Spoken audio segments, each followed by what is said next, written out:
ihuhulog mo sa bangko, di ba? Tapos, i-text mo sa akin.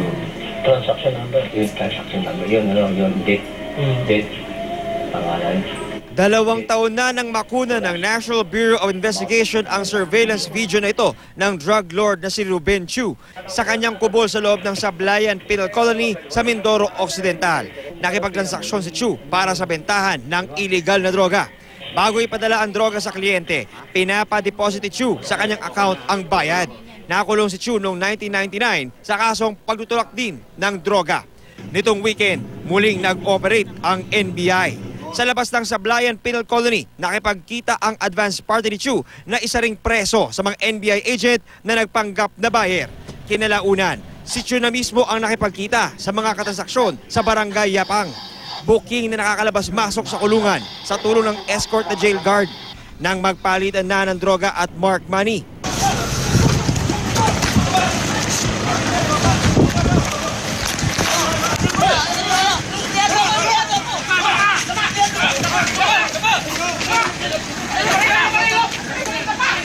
Tinangkap ang bumunot ng armas ng Kakotsabang Bucor Jail Guard na kinilalang si Arve Durin pero agad siyang nasukol.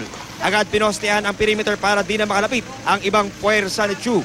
Narecover ang 1 milyong pisong mark money, 1 kilo ng high-grade shabu na may street value na 5 million pesos at service firearm na kalibre 45 baril ng Bucor Jail Guard na nagsilbing bodyguard ni Chiu sa labas ng penal colony. I cannot just imagine how this thing will come out. How this thing happened when he is supposed to be inside the jail. Umextract na po kami from Sablayan to Abra de Ilog dahil may impormasyon po na hahabulin kami ng tropa ni Ruben Chiu. At yan po ay nangyari.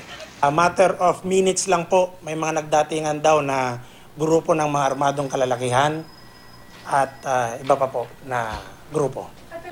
Target din ng NBI na alamin kung saan nanggagaling ang mahigit 1 kilong shabu na nakuha kay Chiu.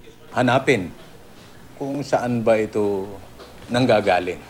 Kung doon ba sa loob niluluto or mayroong source na iba na dinadala ron sa area sa Sablayan Penal Colony. Kanya-kanya ng dahilan sina Chiu at Durin sa pagkakahuli sa kanila. Totoo ba yun? Nagbenta ka raw ng shabu? Hindi totoo. Eh bakit ka Planting sila ng hindi totoo. Hindi totoo yung shabu sa amin. Naharap sa 2 kasong paglabag sa Section 5 at Section 26 ng Republic Act No. 9165 o Comprehensive Dangerous Drugs Act. Dagdag na paglabag sa Article 223 ng Revised Penal Code o pakikipagsabwatan umano para sa pagtakas ng isang inmate ang kakaharapin din ni Durod. Tuloy-tuloy ang pag-iimbestiga ng NBI kaugnay sa kanilang nadiskubre na paglabas-masok ng mga preso sa Sablayan Penal Colony para sa bentahan ng droga.